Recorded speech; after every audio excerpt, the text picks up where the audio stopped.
Hello बच्चों, आज हम क्लास 9 का एक्सरसाइज 6.1 का क्वेश्चन नंबर 1 करने वाले हैं। लेकिन क्वेश्चन करने से पहले आप एक बार इंट्रोडक्शन वीडियो ज़रूर देखना, ताकि जो है आपको क्वेश्चन करने में कोई दिक्कत ना हो। इंट्रोडक्शन के बगैर क्वेश्चंस करने मुश्किल हो जाएंगे।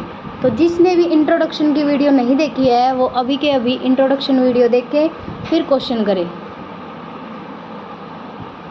इन figure lines A B and C D intersect at O. Intersect का मतलब मैंने इंट्रोडक्शन वीडियो में बताया था कि दो लाइनें जहाँ जिस पॉइंट के ऊपर कट करती हैं उसको इंटरसेक्ट बोलते हैं, जब दो लाइनें कट करती हैं। तो ये जो इसका पॉइंट ओ है ये इसका इंटरसेक्ट पॉइंट है O. If angle A O C plus angle B O E equal में 70 डिग्री। कितना एंगल? एंगल ए ओ सी। जिस भी हम एंगल की बात करते हैं, यानी कि जिसके ऊपर भी हमें वैल्यू दे रखी होती है, उस एंगल को हमेशा सेंटर में लिखा जाता है। तो यानी कि ए बी ओ ई के अंदर किसकी बात कर रहे हैं? ये ओ एंगल के बारे में बता रहे हैं। यहाँ पे किस एंगल के बारे में? ओ एंगल के बारे में ही बता रहे हैं। तो एंगल ए ओ सी और एंगल बी ओ ई, ए ओ सी और बी ओ ई, ये वाला एंगल और ये वाला एंगल, दोनों एंगल जो है मिलकर 70 डिग्री का एंगल बनाते हैं। और जो है एंगल बी ओ डी, ये सारा एंगल हमें दे रखा उसने 40 डिग्री का। तो फाइंड करना एंगल हमें B O E and reflex angle C O E. B O E, तो सबसे पहले इन क्वेश्चन के अंदर जो है बच्चों को लिखने का तरीका ही नहीं पता होता। सबसे पहले लिखना होता है सॉल्यूशन, और सॉल्यूशन के अंदर लिखना होता है सबसे पहले जो भी हमें क्वेश्चन के अंदर दिया है, क्योंकि एग्जाम में आप पूरी स्टेटमेंट तो उतार नहीं सकते ना, और टाइम ज़्यादा लग जाता है। तो सबसे पहले हमें यहाँ पे लिखना होता है गिवन, कि जो हमें इसने गिवन दे रखा है। तो इसने जो जो चीज़ें हमें दी है वो लिख लेते हैं हम। एंगल ए ओ सी दिया है प्लस एंगल बी ओ ई दिया है, और इक्वल में कितने डिग्री है? ये 70 डिग्री है। अब एंगल बी ओ डी कितने डिग्री का दे रखा है इसने? 40 डिग्री का। तो हमें जो है फाइंड करना है। जो फाइंड करना है वो हम नेक्स्ट लाइन में फाइंड डाल के ही लिख देंगे कि हमें फाइंड करना है angle B O E and reflex angle C O E. ये दो एंगल हमें फाइंड आउट करने हैं। अब हम अपने सॉल्यूशन की तरफ चलते हैं। तो अब हमें इसका सॉल्यूशन निकालना है। सबसे पहले जो हमें दे रखा है उसी के बारे में आपको देखना है कि हमें कैसे निकालना है। ये दो एंगल मिलके एक 70 डिग्री का एंगल बना रहे हैं। अगर मेरे को इन दोनों एंगल्स में से 70 डिग्री में पता चल जाए कि ये एंगल कितने डिग्री का है और ये एंगल कितने डिग्री का है, तो मैं कौन सा एंगल निकाल सकती हूँ? सी ओ ई निकाल सकती हूँ। तो जो हमें सी ओ ई चाहिए है उसको हमने यहाँ पे एक्स मान लिया। क्या मान लिया? एक्स, क्योंकि बार बार एंगल सी ओ ई लिखने में कन्फ्यूज़न हो जाती है थोड़ी सी। तो मैं इसको जो है छोटे उसमें एक्स मान लेती हूँ। इसको मैं एंगल 1 मान लेती हूँ, इसको एंगल मैं 2 मान लेती हूँ। ये हमारे पास पूरा का पूरा 40 है। तो सबसे पहले, और इसका मैं एक और डायग्राम बना देती हूँ आपके लिए ताकि आपको अच्छे से समझ में। हमने इसका एक और डायग्राम बना लिया है। इसके अंदर सिर्फ और सिर्फ हमने क्या चेंज किया है, जो हमारे को जो इसने ओ और ई पॉइंट जो दे रखा था बीच में कट करने वाला, वो नहीं है सिर्फ और सिर्फ। तो अब हम क्या करेंगे, एंगल, अब आपने इंट्रोडक्शन अगर वीडियो देखी है तो उसके अंदर आपको वर्टिकली अपोजिट एंगल्स के बारे में भी बताया गया था कि जब दो लाइनें एक दूसरे इंटरसेक्ट करती हैं तो जो है वो कौन से एंगल बनते हैं? यहाँ पे वर्टिकली अपोजिट एंगल। तो यानी कि ये वाला एंगल जो इसके बराबर होगा और ये वाला एंगल इसके बराबर होगा। इसका क्या यूज़ है यहाँ पे? अब आप ये देखिए, उसने दे रखा है बी ओ डी हमें 40 डिग्री का दे रखा है। तो यानी कि ए ओ सी भी हमारे कितना हो जाएगा? यहाँ पे 40 डिग्री का हो जाएगा।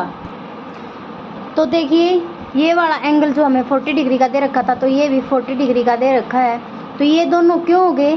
दे तो ये सिर्फ एक ही एंगल रखा था हमें बी ओ डी, लेकिन ए ओ सी क्या है इसका? Vertically opposite angle. तो जितने डिग्री का ये होगा उतने ही डिग्री का ये वाला एंगल होगा, और जितने डिग्री का ए ओ डी होगा उतने ही डिग्री का सी ओ बी होगा। तो अभी हम यहाँ पे लिख लेते हैं कि जो है angle A O C equal में होगा एंगल बी ओ सी के, बी ओ डी के, क्योंकि वर्टिकली ये दोनों एंगल्स हैं। तो AOC कितने डिग्री का हमारे पास यहाँ पे, और BOD कितने डिग्री का है। BOD हमारे पास दे रखा है इसने 40 डिग्री का, ये हमें गिवन है। और ये क्या हमारे पास वर्टिकली ऑपोजिट एंगल्स लिख लिया हमने रीज़न। तो ये भी कितने डिग्री का हो जाएगा, 40 डिग्री का। अब हमें एक लाइन और दे रखी थी गिवन की angle AOC plus angle BOE equal में दे रखा था 70 डिग्री का। तो अब हमें यहाँ पे AOC की वैल्यू मिल गई है 40 डिग्री। अब हमें किसकी वैल्यू निकालनी है यहाँ से, BOE की। तो हम यूज़ कर लेते हैं गिवन का AOC प्लस में एंगल BOE इक्वल में हो गया हमारे पास 70 डिग्री। तो 40 प्लस में एंगल BOE इक्वल में हो गया 70 डिग्री। तो 40 उधर जाके क्या हो जाएगा, माइनस हो जाएगा। तो एंगल BOE हमारा जो है निकल आएगा 70 माइनस 40 डिग्री, कितना हो जाएगा यहाँ पे 30 डिग्री। तो हमारे पास एंगल आ गया है BOE इक्वल में 30 डिग्री के BOE। अब मैं एक बार आपको दोबारा से वो डायग्राम दिखा देती हूँ। एंगल BOE हमारे पास कितने डिग्री का आ गया, ये आ गया हमारे पास 30 डिग्री का। अब ये और ये हमारे पास कितने डिग्री का आ गया, 40 डिग्री का। तो दोनों का मिला के ही तो 70 था। अब हमें किसकी वैल्यू निकालनी है, यहाँ से सिर्फ और सिर्फ COE की वैल्यू निकालनी है, COE, क्योंकि ये हमारा जो है रिफ्लेक्स एंगल।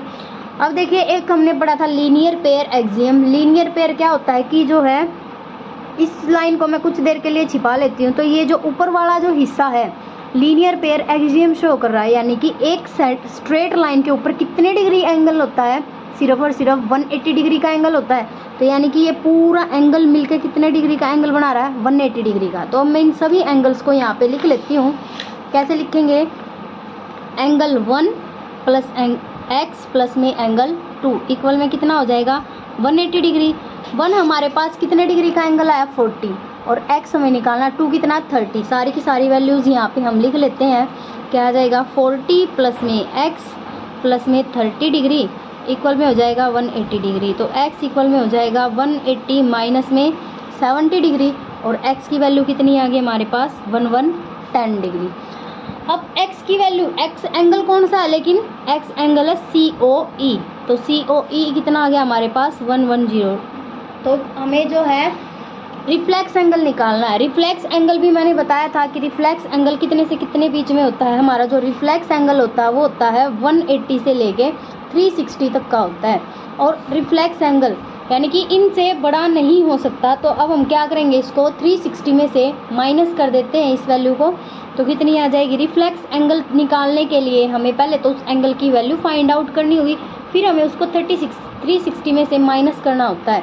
तो अब हम क्या करेंगे, यहाँ पे रिफ्लेक्स एंगल निकालेंगे। रिफ्लेक्स एंगल कितना हो जाएगा 360 माइनस में 110। तो ये कितना आ जाएगा यहाँ पे हमारे पास 250 आंसर। उम्मीद है आपको क्वेश्चन अच्छे से समझ में आया होगा। नेक्स्ट वीडियो में सेकंड क्वेश्चन देखते हैं। वीडियो को लाइक कीजिए, चैनल को सब्सक्राइब कीजिए और शेयर ज़रूर कीजिए।